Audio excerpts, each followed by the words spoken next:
lagi? Masih pada hadis ini, bahwa kita diperintahkan untuk menebarkan salam di antara kita. Setelah menebarkan salam, apa yang seharusnya kita lakukan, Ustaz? Jadi umumnya pengertian menebarkan salam itu kalau ketemu ucap salam, dijawab salam. Tidak begitu. Orang munafik pun ya begitu. Menebarkan salam itu tidak hanya sekedar mengucap salam. Assalamualaikum, waalaikumsalam, gampang itu. Assalamualaikum, waalaikumsalam kan gampang. Kadang-kala bermusuhan iso salam kok. Assalamualaikum. Tapi yang dimaksud di sini menebarkan salam itu menebarkan keselamatan.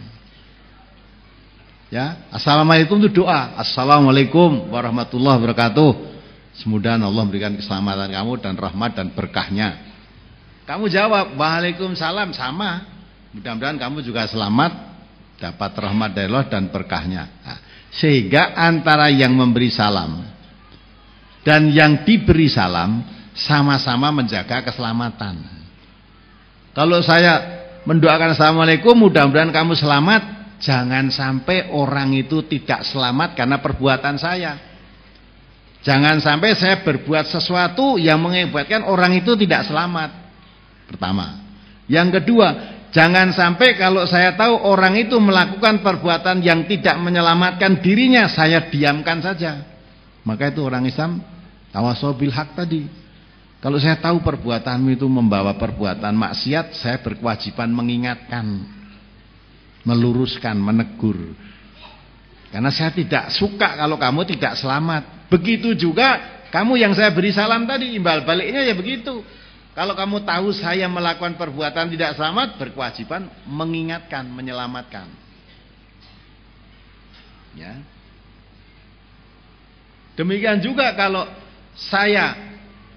kamu melakukan suatu perbuatan yang mengakibatkan saya tidak selamat, harus dihindari. Mungkin menyebar fitnah, mungkin menganiaya, mungkin yang mengakibatkan perbuatanmu saya tidak selamat.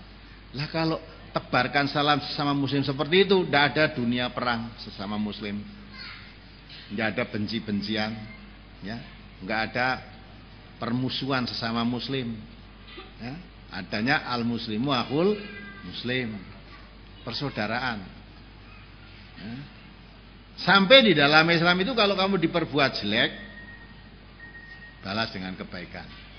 Idfa billati ya ahsan, fa idzal ladzi bainaka wa bainahu adawatun ka'annahu waliyun hamim.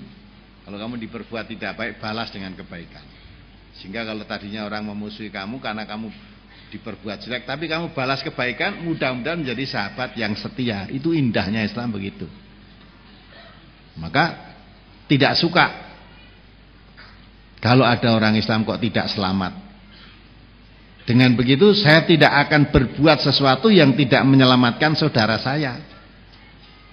Lain dengan tadi, kalau saudaranya selamat malah tidak suka.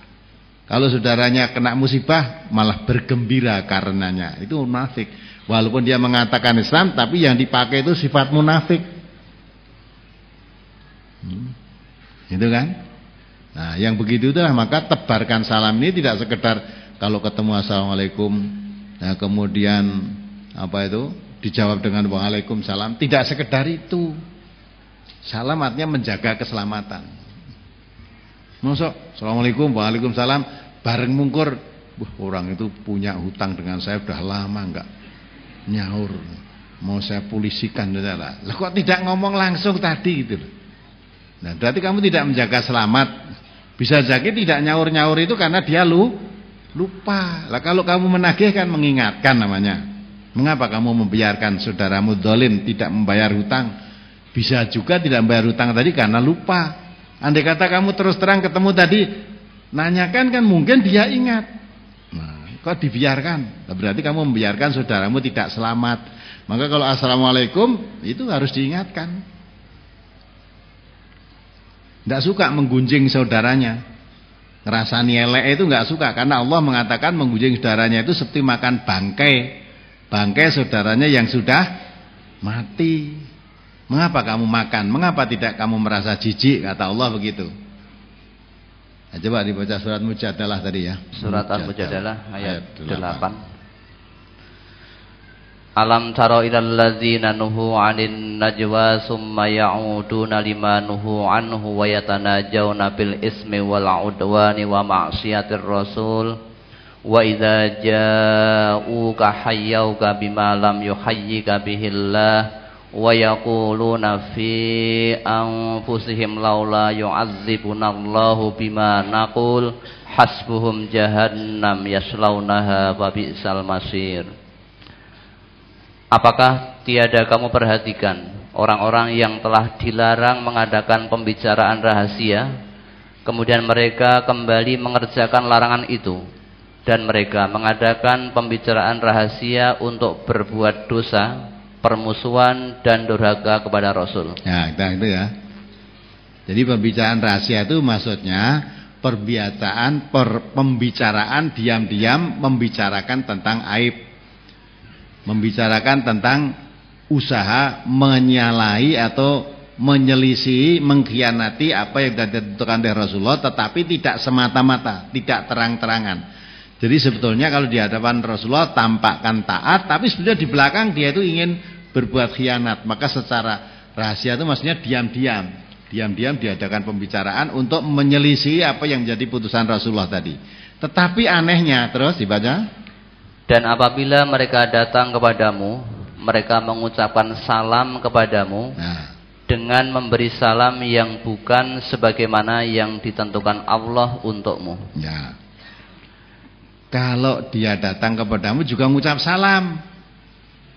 Tetapi budak yang ditentukan oleh Allah, kalau mengucap salam mestinya menjaga keselamatanmu. Assalamualaikum, mestinya mudah-mudahan kamu selamat. Enggak.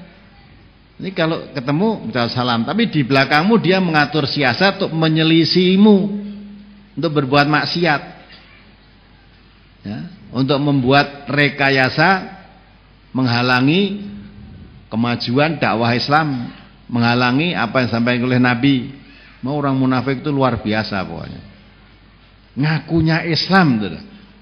Orang munafik kan ngakunya Islam, kitab sucinya ya Quran, ngakunya begitu. Tapi dengan Nabi aja begitu. Lebih cetok lagi dalam ayat 61 coba surat An-Nisa itu. Jadi tadi kembali salam itu mestinya tidak hanya ucapan. Kalau kamu menjaga selamat, ya menjaga keselamatannya. Surat An-Nisa ayat 61. Wa idza qila lahum ta'alu ila ma anzalallahu wa ila ar-rasuli ra'aital munafiqina yasudduna 'anka sududa. Apabila dikatakan kepada mereka, marilah kamu tunduk kepada hukum yang Allah telah turunkan dan kepada hukum Rasul, niscaya kamu lihat orang-orang munafik menghalangi manusia dengan sekuat-kuatnya dari mendekati kamu. Ya, jadi kalau ada orang memanggil, mari kita taati hukum Allah dan hukum Rasul, itu taati Quran dan taati apa? Hadis-hadis Rasulullah yang sahih. Yang muncul itu bukan orang kafir. Siapa? Kata Allah tadi, ra'aital munafiqina yasudduna anka sududa. Kalau kamu memanggil orang untuk taat pada Allah, taat pada Rasulullah, akan kamu lihat orang munafik berusaha sekuat-kuatnya untuk menghalangi manusia mendekati kamu. Jadi jangan sampai mau dipanggil untuk mentaati Allah dan Rasulnya. Itu orang munafik.